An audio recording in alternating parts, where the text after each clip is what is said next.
ഇന്നത്തെ ഏറ്റവും പുതിയ വീഡിയോയിലേക്ക് ഒരുക്കും സ്വാഗതം. കാന്താരയുടെ രണ്ടാം ഭാഗം കാന്താര ചാപ്റ്റർ 1 അഥവാ കാന്താര എ ലെജൻഡ് എന്ന സിനിമയുടെ മൂന്നാമത്തെ ഞായറാഴ്ചയിലേക്ക് എത്തിയിരിക്കുന്നു. ഇന്ന് സിനിമയുടെ 18ാം ദിവസമാണ് തിയേറ്ററുകളിൽ.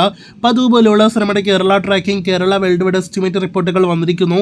ആദ്യമേ വേൾഡ് വൈഡ് എസ്റ്റിമേറ്റിലേക്ക് വരികയാണെങ്കിൽ ഇന്ന് സിനിമയ്ക്ക് 25-30 കോടി റേഞ്ചിൽ വേൾഡ് വൈഡ് കളക്ഷൻ പ്രതീക്ഷിക്കുന്നു. അങ്ങനെയെങ്കിൽ കാന്താരയുടെ രണ്ടാം ഭാഗം ഇന്നത്തോടെ 750 കോടിയിലധികം വേൾഡ് വൈഡ് കളക്ഷൻ കടക്കുന്നതാണ്.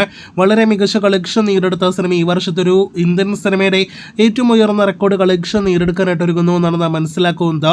കർണാടകയിലെ ആദ്യത്തെ 200 കോടിയിലധികം കളക്ഷൻ കടന്ന സിനിമ അങ്ങനെ ഇന്നത്തോടെ കേരള ബോക്സ് ഓഫീസിലും 50 കോടി കളക്ഷൻ കടക്കുകയാണ്. കേരള ട്രാക്കിംഗിലേക്ക് വരികയാണെങ്കിൽ ഇന്നലെ ശനിയാഴ്ച ഇതേ സമയം 1 കോടിയിൽ പരമാണെങ്കിൽ ഇന്ന് 1,35 ലക്ഷത്തിലേറെയാണ് സിനിമയുടെ കേരള ട്രാക്കിംഗ് ഗ്രോസ്. ഇന്ന് 2 കോടിക്കടുത്ത് കേരള ഗ്രോസ് പ്രതീക്ഷിക്കുന്ന സിനിമ അങ്ങനെയെങ്കിൽ ഇന്നത്തോടെ 50 കോടി 50 ലക്ഷത്തിലധികം കേരള കളക്ഷൻ കടക്കുകയാണ്. നമുക്ക് എല്ലാവർക്കും അറിയാം, മലയാളത്തിലെ പല പ്രമുഖ നടന്മാർക്കും ഇനിയും 50 കോടി കേരള കളക്ഷൻ സ്വന്തം സംസ്ഥാനത്ത് പോലുമില്ല. അപ്പോഴാണ് ഒരു അന്യഭാഷാ നടൻ ഇവിടെ വന്ന് കേരളത്തിൽ 50 കോടി കളക്ഷൻ കടക്കുന്നത്. നമ്മുടെ കേരള ബോക്സ് ഓഫീസിലെ 17ാമത്തെ 50 കോടി സിനിമയായിട്ട് കാന്താര 2 മാറിയിരിക്കുന്നു. കാത്തിരിക്കൂ കൂടുതൽ കളക്ഷനായിട്ട്.